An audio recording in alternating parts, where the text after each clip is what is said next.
ಜೈಲಿನ ಒಂದು ಅಧಿಕಾರಿಗೆ ದೂರನ್ನು ಕೊಟ್ಟಿದ್ದಾರೆ ನಟ ದರ್ಶನ್. ರೇಣುಕಾಸ್ವಾಮಿ ಕೊಲೆ ಪ್ರಕರಣದಲ್ಲಿ ಆರೋಪಿಯಾಗಿರುವಂತಹ ದರ್ಶನ್ ಅವರು ಹೇಳಿದ್ದಾರೆ. ಅವರು ಈಗ ಜೈಲಿನ ಅಧಿಕಾರಿಗೆ ದೂರನ್ನು ಕೊಟ್ಟಿದ್ದಾರೆ.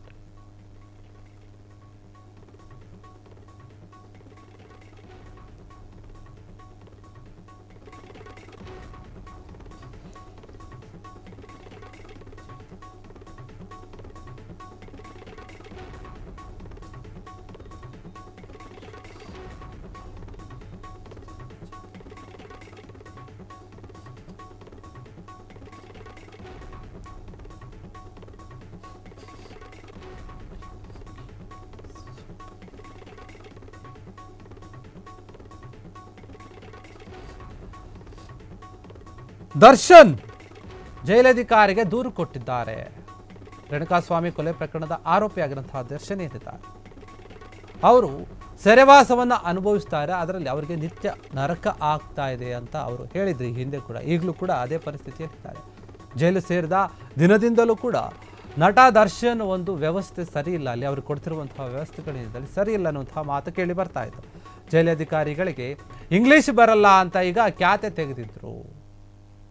ಯಾಕಂದ್ರೆ ದಿಂಬು ಹಾಸಿಗೆ ಕೊಡ್ತಿಲ್ಲ ಅಂತ ಹೇಳಿ ಕೋರ್ಟ್ ಮೊರೆ ಕೂಡ ಹೋಗಿದ್ರು. ಈ ಹಿಂದೆ ಕೋರ್ಟ್ನಲ್ಲಿ ಜಡ್ಜ್ ಮುಂದೆ ಕಣ್ಣೀರು ಕೂಡ ಹಾಕಿದ್ರು. ನನಗೆ ಸರಿಯಾದ ವ್ಯವಸ್ಥೆ ಕೊಡ್ತಾ ಇಲ್ಲ, ಅಧಿಕಾರಿಗಳು ನನ್ನ ಸರಿಯಾದ ರೀತಿಯಲ್ಲಿ ನಡೆಸ್ಕೊಳ್ತಾ ಇಲ್ಲ, ನನಗೆ ಚಿತ್ರಹಿಂಸೆ ಆಗ್ತಾ ಇದೆ ಅಂತೆ. ಇದರ ನಡುವೆ ಇದೀಗ ಜೈಲು ಸೇರಿದ ಒಂದು 2 ತಿಂಗಳಲ್ಲೇ ಏನು ಮಾಡಿದರೆ ದರ್ಶನ್ ಅವರು ಜೈಲಾಧಿಕಾರಿಗಳಿಗೆ ದೂರನ್ನು ಕೊಟ್ಟಿದ್ದಾರೆ. ಅದು ಯಾಕೆ ಅಂದರೆ ಬೆನ್ನು ನೋವು ಹೆಚ್ಚಾಗಿದೆ ಅಂತ ಹೇಳಿ ದೂರು ಕೊಟ್ಟಿದ್ದಾರೆ. ಹಿಂದೆ ಕೂಡ ಬೆನ್ನು ನೋವಿನ ಒಂದು ಸಮಸ್ಯೆ ಇತ್ತು, ಅದರಿಂದಾನೇ ಜಾಮೀನು ತೆಗೆದುಕೊಂಡು ಹೊರಗಡೆ ಬಂದಿದ್ದರು. 2 ತಿಂಗಳಲ್ಲಿ ಮೊದಲ ಬಾರಿಗೆ ಜೈಲಧಿಕಾರಿಗಳಿಗೆ ದೂರನ್ನು ನೀಡಿದ್ದಾರೆ ಈಗ ನಟ ದರ್ಶನ್ ದಾಸ.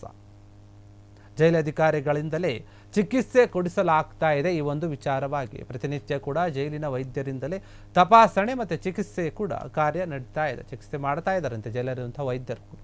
ಯಾಕಂದರೆ ನಟ ದರ್ಶನ್ ಜೈಲಿಗೆ ಹೋದಾಗಿಂದಲೂ ಕೂಡ ಬೆಂಗಳೂರಿನ ಪರಪ್ಪನ ಅಗ್ರಹಾರ ಜೈಲಿನಲ್ಲಿದ್ದಾಗಿಂದ ಹಿಡಿದು ಅಲ್ಲಿಂದ ಬಳ್ಳಾರಿ ಜೈಲಿಗೆ ಹೋದರು. ಬಳ್ಳಾರಿ ಜೈಲಿಗೆ ಹೋದಾಗ ಅವರಿಗೆ ಬೆನ್ನು ನೋವಿನ ಒಂದು ಸಮಸ್ಯೆ ಜಾಸ್ತಿ ಕಾಡೋಕ್ಕೆ ಶುರುವಾಯಿತು.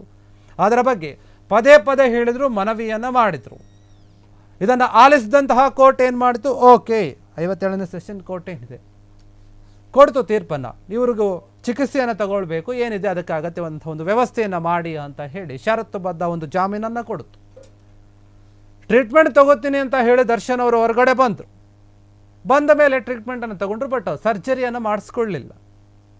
ಆನಂತರ ಶೂಟಿಂಗ್ಗೆ ಹೋದರು, ಬೇರೆ ಬೇರೆ ದೇಶಗಳಿಗೂ ಕೂಡ ಹೋದರು. ಎಲ್ಲೋ ಒಂದು ಕಡೆ ದರ್ಶನ್ ಈ ಒಂದು ಕೇಸ್ನಿಂದ ಸ್ವಲ್ಪ ರಿಲೀಫ್ ಸಿಕ್ತು ಅಂತ ಅವರ ಅಭಿಮಾನಿಗಳು ಅಂದ್ಕೊಂಡ್ರು, ಎಲ್ಲರೂ ಕೂಡ ಮಾತಾಡ್ತಾ ಇದ್ರು. ಆದರೆ ಮತ್ತೆ ಆ ಒಂದು ವಿಚಾರ ಬಂತು, ಮತ್ತೆ ದರ್ಶನ್ ಅವರು ಜೈಲಿಗೆ ಬರುವಂತಹ ಒಂದು ಕೆಲಸ ಆಯಿತು. ಕರೆದುಕೊಂಡ್ಬಂದು ಜೈಲಲ್ಲಿ ಕೂರಿಸಿದ್ರು. ಹಾಗಾದರೆ ಮೊದಲಿದ್ದಕ್ಕಂತ ಈಗ ನನಗೆ ತುಂಬ ಕಷ್ಟ ಆಗ್ತಾ ಇದೆ, ಚಿತ್ರಹಿಂಸೆ ಆಗ್ತಾ ಇದೆ, ಸರಿಯಾದ ವ್ಯವಸ್ಥೆ ಇಲ್ಲ, ಕನಿಷ್ಠವಾದ ಒಂದು ಸೌಲಭ್ಯಗಳನ್ನು ಕೊಡ್ತಾ ಇಲ್ಲ, ಹಾಸಿಗೆ ದಿಂಬು ಕೊಡ್ತಾ ಇಲ್ಲ, ಮನೆ ಊಟಕ್ಕೆ ಅವಕಾಶ ಕೊಡ್ತಾ ಇಲ್ಲ, ಹೀಗಂತ ಸಾಲು ಆರೋಪಗಳನ್ನು ಮಾಡಿದರು, ಅವರ ಬೇಡಿಕೆಗಳನ್ನು ಇಟ್ಟರು. ಎಲ್ಲೋ ಒಂದು ಕಡೆ ಜಡ್ಜು ಕೂಡ ಇವರ ಒಂದು ಮನವಿಯನ್ನು ಆಲಿಸಿ ಒಪ್ಪಿಕೊಂಡು ಹಾಸಿಗೆ ದಿಂಬು ಅಥವಾ ಏನು ಮೂಲ ಸೌಕರ್ಯ ಏನಿರುತ್ತೆ ಎಲ್ರಿಗೂ ಕೊಡೋ ರೀತಿ ಇವ್ರಿಗೂ ಕೊಡಿ ಅಂತ ಹೇಳಿ ಆದೇಶವನ್ನು ಕೂಡ ಕೊಟ್ಟರು. ಆದರೆ ಕೋರ್ಟ್ನ ಒಂದು ಆದೇಶವನ್ನು ಕೂಡ ನಿರ್ಲಕ್ಷಿಸಿದ್ರ ಒಂದು ಸಿಬ್ಬಂದಿಗಳು ಎನ್ನುವಂಥ ಮಾತು ಕೇಳಿ ಬರ್ತಾ ಇದೆ. ಯಾಕಂದರೆ ಕೋರ್ಟ್ನ ಆದೇಶದ ಮೇರೆಗೂ ಕೂಡ ದರ್ಶನ್ಗೆ ಒಂದು ಸರಿಯಾದ ರೀತಿಯಲ್ಲಿ ವ್ಯವಸ್ಥೆ ಕೊಡ್ತಾ ಇಲ್ಲ ಅಲ್ಲಿನ ಜೈಲಿನ ಸಿಬ್ಬಂದಿಗಳು, ಜೈಲಿನ ಅಧಿಕಾರಿಗಳು ಅಂತ ಎನ್ನುವಂಥ ಮಾತು ಕೇಳಿ ಬರ್ತಾ ಇತ್ತು. ಈಗ ಮತ್ತೆ ನನಗೆ ಬೆನ್ನು ನೋವಿನ ಒಂದು ಸಮಸ್ಯೆ ಆಗಿದೆ ಅಂತ ಹೇಳಿ ಜೈಲಿನ ಅಧಿಕಾರಿಗಳಿಗೆ ದರ್ಶನ್ ದೂರನ್ನು ಕೊಟ್ಟಿದ್ದಾರೆ, ಮನವಿಯನ್ನು ಮಾಡಿಕೊಂಡಿದ್ದಾರೆ. ಅದಕ್ಕೆ ಸ್ಪಂದಿಸಿದಂತಹ ಒಂದು ಅಲ್ಲಿನ ಸಿಬ್ಬಂದಿಗಳೇನಿದ್ದಾರೆ, ಜೈಲಿನಲ್ಲಿರುವಂತಹ ವೈದ್ಯರು ಅವ್ರಿಗೇನು ಚಿಕಿತ್ಸೆ ಕೊಡೋಕೆ ಬರ್ತಿರ್ತಾರಲ್ಲ ಬೇರೆ ಬೇರೆ ಕೈದಿಗಳಿಗೆ, ಆ ಒಂದು ವೈದ್ಯರೇ ದರ್ಶನ್ ಅವರಿಗೆ ಬಂದು ಚಿಕಿತ್ಸೆಯನ್ನು ಕೊಡ್ತಾ ಇದ್ದಾರೆ. ಎಲ್ಲಿಯೂ ಕೂಡ ಇವರನ್ನ ಹೊರಗಡೆ ಕರೆದುಕೊಂಡು ಹೋಗಿ ಚಿಕಿತ್ಸೆ ಕೊಡುವಂತಹ ಕೆಲಸ ಏನು ಮಾಡ್ತಾ ಇಲ್ಲ. ಈಗ ಮನವಿ ಮಾಡಿದ್ರು, ಅದರ ಪ್ರಕಾರ ವೈದ್ಯರನ್ನು ಕರೆಸಿ ಜೈಲಲ್ಲಿ ಅವರಿಗೆ ಟ್ರೀಟ್ಮೆಂಟನ್ನು ಕೊಡಲಾಗ್ತಾ ಇದೆ. ನಿಜವಾಗ್ಲೂ ಕೂಡ ಅವರಿಗೆ ಬೆನ್ನು ನೋವಿತ್ತು ಅಂತ ಹೇಳಿಕೊಂಡಿದ್ರು, ಚಿಕಿತ್ಸೆ ತಗೊಂಡಿದ್ರು ಹೊರಗಡೆ ಹೋದಾಗ. ಆದರೆ ಈಗ ಮತ್ತೆ ಬೆನ್ನು ನೋವಿನ ಒಂದು ಸಮಸ್ಯೆ ಕಾಣಿಸ್ಕೊಂಡಿದೆ. ಆದರೆ ಈ ಬಾರಿ ಅವರನ್ನು ಹೊರಗಡೆ ಬಿಟ್ಟಿಲ್ಲ, ಜಾಮೀನು ಕೂಡ ಕೊಟ್ಟಿಲ್ಲ, ಮನವಿ ಮಾಡಿಕೊಂಡಿದ್ರು ಕೂಡ.